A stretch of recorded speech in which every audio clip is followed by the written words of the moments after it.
नहीं। किस तरीके से कौन से कागज से घुस रहे तो बताइए। ये कागज देखो हमारे आप, अरे देखो कागज देखो, उसके बाद में घुसो अंदर आप। अंदर कैसे घुसे?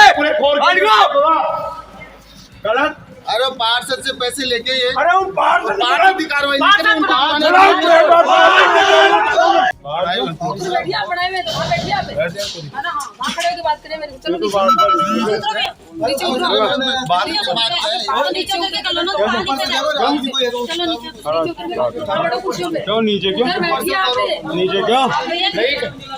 किस बात से बंद कर रहे हो बताओ मैडम आप।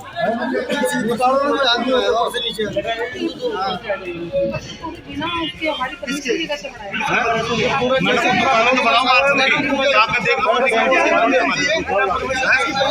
पूरे में लगा दो सीधा हमारे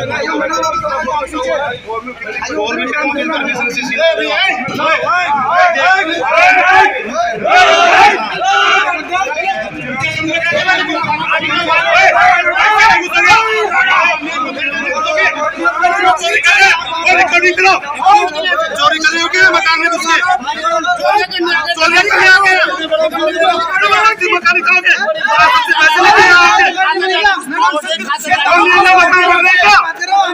पैसे लेके आओगे, पैसे लेके कितने पैसे ले आने के? और मेरे साथ का फोन लगाओ।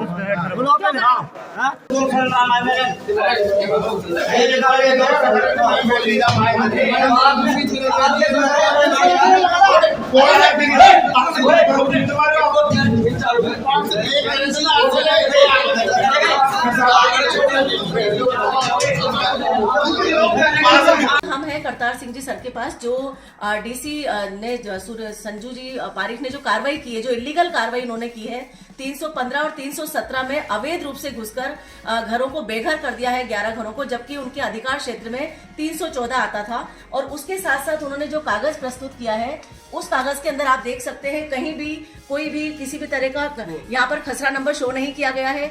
जो परिवादी हैं उनके किसी के भी नाम इसमें शो नहीं है। हम इस बारे में सर से जानने आए कि सर इस तरह का जो राठौड़ी की गई है उस बारे में आप क्या कहेंगे सर? देखिए, सीजर की कार्रवाई किसी भी प्रक्रिया के अधीन होती है और निश्चित रूप से जो डीसी है उन्होंने कोई न कोई प्रक्रिया अपनाई होगी।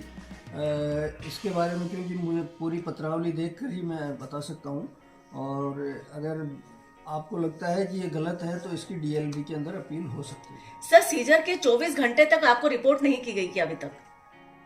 नहीं, रिपोर्ट हवामेल जोन की जो डीसी हैं उन्होंने एक सीजर की कार्रवाई की जय सिंहपुरा खोर में, और वहां पर इस तरह की कार्रवाई की गई कि खातेदार को उसके घरों से बेघर करके और वहां पर सील कर दिया गया, जिसमें 80 साल के बुजुर्ग भी मौजूद हैं जो रात भर से बाहर बैठे हुए हैं। उनके परिवार के कुछ लोगों को गलत इल्जाम लगा के थाने में बंद करवा दिया गया। सर इस बारे में आप क्या कहेंगे? मतलब 24 घंटे तक आपको डीसी ने रिपोर्ट नहीं की? सर इसके बारे में मुझे जानकारी नहीं है। तो सर हम आपसे ये जानना चाहेंगे, जिस तरह से उन्होंने दस्तावेज प्रस्तुत किए हैं परिवादियों ने, और 315 और 317 की खातेदारी की जमीन पर नगर निगम ने अवैध रूप से वहां घुसकर कार्रवाई की है और उस कंडीशन में वहां पर सील बंद कर दिया गया है। आप कह रहे हैं कि लीगल प्रोसेस से सील खुलवाई जा सकती है, तब तक क्या नगर निगम सर उनको घर उपलब्ध करवाएगा इन 11 लोगों को? क्योंकि हाँ, वैसे तो हमारे पास में रैन बसेरे वगैरह हैं, अगर इनको इतनी ही समस्या है तो हम वहाँ इनको रख सकते हैं। सर बुरा मत मानिएगा, मैं आपसे एक प्रश्न पूछना चाहूंगी। एक आप सरकारी अधिकारी हैं, आपको आपके घर से बेदखल करके, जबकि आपके पास कागजात पूरे मौजूद हो, रजिस्ट्री पूरी मौजूद हो, और आपको कहा जाए कि आप किसी रैन बसेरे में जाके रहे, तो सर आपके दिल पे क्या गुजरेगी? थोड़ा सा ये जानना चाहूंगी। ये आउट ऑफ द वे प्रश्न है सर। डीसी ने नियमानुकूल कार्रवाई ही की होगी, ऐसा हमारा मानना है। जब भी कोई लिखित में कार्रवाई होती है तो हम ये प्रथम दृष्टया नहीं मान सकते कि उन्होंने गलत कार्रवाई की होगी। सर आपके सामने दस्तावेज पूरे प्रस्तुत किए गए हैं, जिसके अंदर ये दर्शाया गया है कि जेडीए कोर्ट की तरफ से और आपके नगर निगम कोर्ट की तरफ से दोनों तरफ से स्टे लगाए गए थे, और आपके ही पटवारियों ने, तहसीलदार ने इसको प्रमाणित किया है कि 315 और 317 में ये परिवादी काबिज है, जिसमें नगर निगम का कोई हस्तक्षेप ही नहीं है। तो नगर निगम ने किस राठौड़ी और किस पार्षद, जो कि सुरेश सैनी का जहां नाम आ रहा है कि सुरेश सैनी पार्षद के प्रभाव में आकर उन्होंने इस तरह की इलीगल कार्रवाई की है, उस बारे में क्या कहेंगे सर आप? नहीं, इनके पास में अपील का रास्ता खुला हुआ है। अगर इनको ऐसा लगता है कि कोई गलत कार्रवाई हुई तो अपील करें आगे। सर मेरा प्रश्न दोबारा रिपीट होगा कि शनिवार रविवार की छुट्टी आ गई है, इस तरह क्या 4 दिन तक ये घर परिवार अपने बाहर रहेंगे? मतलब इस तरह से नगर निगम की जो राठौड़ी हुई है पार्षद के कहने से, उस बारे में सर आप क्या कहना चाहेंगे? नहीं, इसके बारे में मुझे कोई जानकारी नहीं, इसके बारे में मैं कोई कमेंट नहीं करूँगा। तो आप देख सकते हैं कि 24 घंटे में भी अभी तक करतार सिंह जी सर जो है जिनको रिपोर्ट की जानी थी वो रिपोर्ट नहीं हुई है। यानी आप समझ सकते हैं कि नगर निगम के अधिकारी भी पार्षदों की कठपुतली बन गए हैं। और इसी के साथ साथ मैं आपको बताना चाहूंगी कि जो यहाँ के विधानसभा के विधायक हैं बालमुकुंदाचार्य जी, उनका भी प्रभाव उसमें देखा जा सकता है। आगे हम बात करेंगे यहाँ के सीईओ अभिषेक सुराणा जी से और विधायक जो है बालमुकुंदाचार्य जी से कि आखिर किस तरह की राठौड़ी भारतीय जनता पार्टी कर रही है। और इस तरह के पीड़ितों को आप देख सकते हैं, कैमरे में आप दिखा सकते हैं कि 11 परिवारों को, जिसमें बुजुर्ग लोग मौजूद हैं 80 से 90 साल के, उनको बेघर कर दिया गया है। और नगर निगम का कहना है कि वो अपना घर बार छोड़ के, जो कि उनका लीगल घर है, उनके खातेदारी का घर है, वहां से वो निकल कर और वो रैन बसेरों में जा रहे हैं। ये एक बड़ा ही पेचीदा उत्तर लगा मुझे। और करतार सिंह जी सर से जब पूछा गया कि सर आपको घर से बेघर किया जाए तो वो निरुत्तर हो गए। ये बड़े ही शर्मनाक बात है नगर निगम के लिए भी और विधानसभा क्षेत्र के लिए भी। नमस्कार, इस वक्त हम खड़े हैं नगर निगम हेरिटेज के मुख्यालय में और यहाँ पर कुछ लोग अपना परिवार लेकर आए हैं जो कि जयसिंहपुरा खोर से आए हैं। मामला है कि हवा महल जोन की जो संजू पारिक डीसी हैं, उन्होंने बिना किसी अधिकार क्षेत्र के होते हुए, जो कि नगर निगम की जमीन नहीं थी, उसके बावजूद 11 मकान सीज कर दिए, जिसमें बड़े बुजुर्गों के साथ अभद्रता भी की गई। और इसके साथ साथ सही विरोध करने पर उन्हें जयसिंहपुरा खोर थाने में बंद भी करवा दिया गया 151 की धारा के माध्यम से।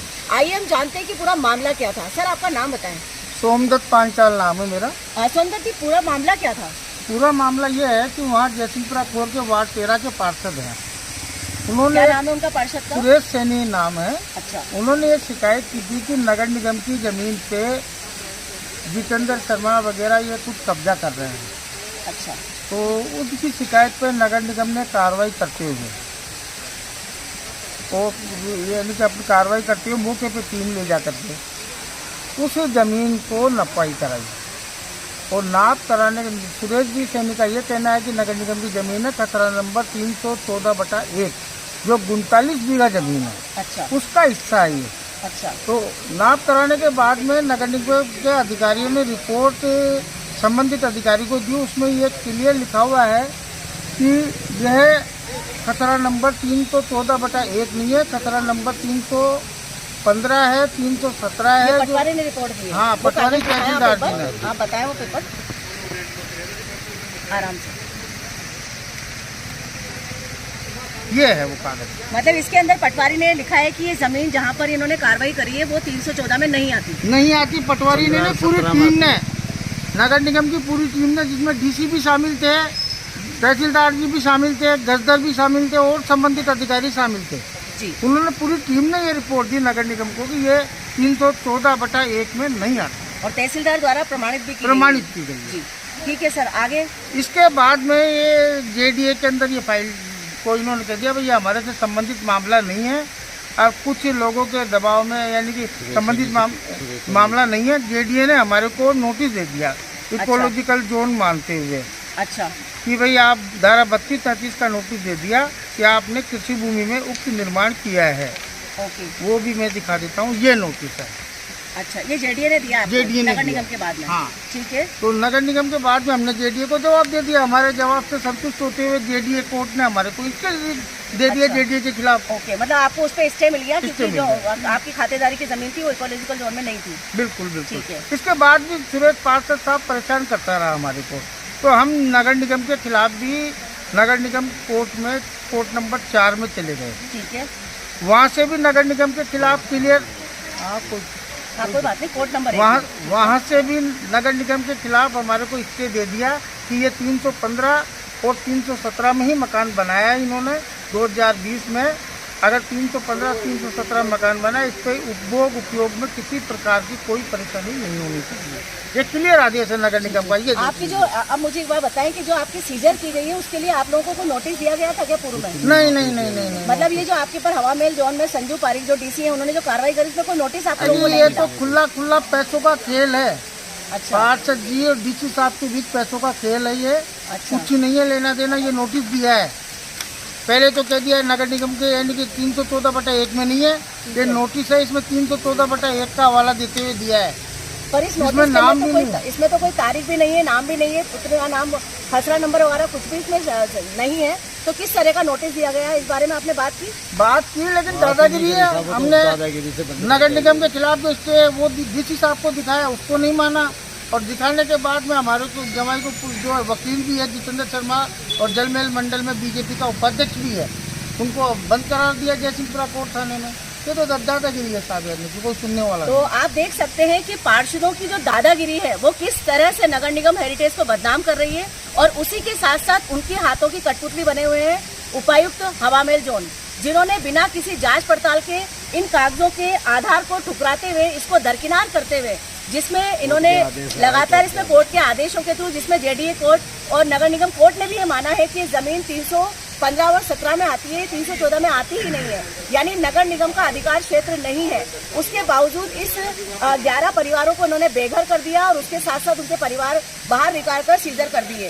साथ ही लोग बताते हैं कि बुजुर्गों के साथ में कुछ नाम दिलदार पुरी है मेरा। दिलदार जी, हमें बताएं पूरा किस तरह से वहाँ पर संजू पारीक डीसी पहुंचे और उन्होंने क्या व्यवहार किया और किस तरह से आपसे बातचीत की, क्या नोटिस दिया गया था, नहीं दिया गया था, सब बताएं आप। जब ये पहुंचे मैं वहाँ मौके पे मौजूद था। ये लोग गए सीधे मकान में घुसे और वहाँ पे उनके जो खाने पीने की रसोई वगैरह जो मकानदारी थे उनका सिलेंडर वगैरह निकालने लगे। तो ये लोग बोले भाई आप कौन हो, आपने क्या कागज़ नोटिस है हमारे को, क्या किस आधार पे आप सीज करने आओ, ये कुछ तो बताओ। तो इन्होंने ज़बरदस्ती बाहर निकाल दिया। वहाँ मैंने देखा कि एक 80 साल से भी ऊपर की बुजुर्ग माता जी है जो बीमार है, वो उनको बाहर निकाल के धक्का देके बाहर निकाल के पटक दिया और उनकी दवाइयाँ वहाँ सब अंदर रह गई। उनको मतलब एक तरह से ये लग रहा है सीजर करके चले गए। जबरदस्ती इन्होंने वहाँ पे जो मकानदारी थे, बहुत सारे गरीब आदमी लेके रह रहे, उनका कुछ नहीं सुना इन लोगों ने, उनको ना कुछ सबूत दिखाया, जबकि कब्जा भी नहीं है, अतिक्रमण भी नहीं है ना, वो अवैध निर्माण भी नहीं है, अवैध निर्माण नहीं है, वो खाताधारक है। खाताधारक वहाँ मौजूद था, जो बुजुर्ग है वो भी, वो कह रहा मेरी जमीन, आप लोग होते कौन हो इस पे ये करने वाले, निकालूं तो मैं निकालूं अगर ये कब्जा कर रहे हैं तो। मगर इन्होंने अपनी इससे ये लगा कि ये लोग कुछ ना कुछ आपसी दुश्मनी के जो तहत कार्रवाई करे वो की जा रही है, क्योंकि उसमें ऐसा कुछ है ही नहीं इनके पास जो ये वहाँ पे वो कुछ करने लायक थे। तो आप देख सकते हैं जैसा कि अभी हमें बताया इन्होंने दिलदार जी ने कि किस तरह से वहाँ पर मनमानी करके डीसी संजू पारीक ने कार्रवाई की और लोगों की सुनवाई नहीं की। सर आप कुछ बोलना चाह रहे थे, आप बताएं, आपका नाम बताएं। संजू पारीक ने दादागिरी, आपका नाम बताएं। कन्हैयालाल सैनी। सर आप खुद पीड़ित है? आपका भी मकान? मेरा प्लॉट है खुद का। अच्छा, क्या प्लॉट नंबर है आपका?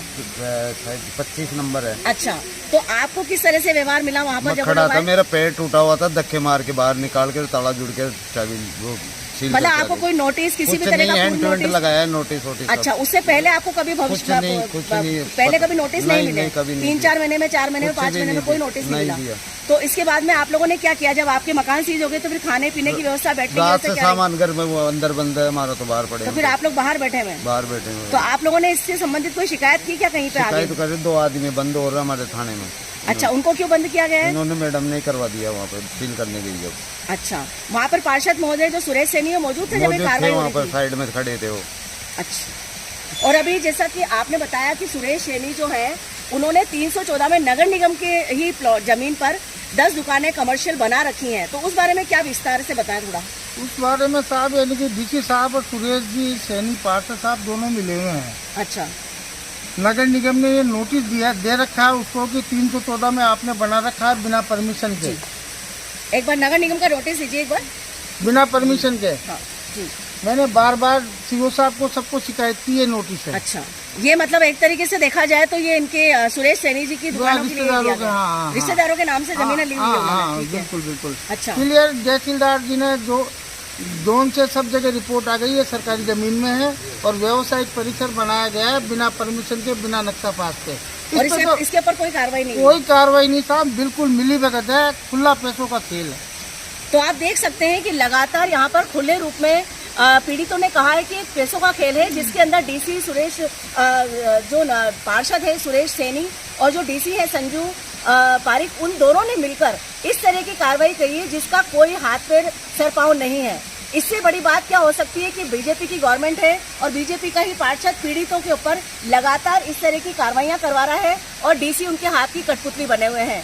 इस बारे में हम जल्दी ही बातचीत करेंगे सीईओ अभिषेक सुराणा जी से, और हम बातचीत करेंगे संजू पारीक से, जो अभी हॉस्पिटल में अपने भाई को बताती हैं कि मेरा भाई एडमिट है इसलिए मैं बात नहीं कर सकती।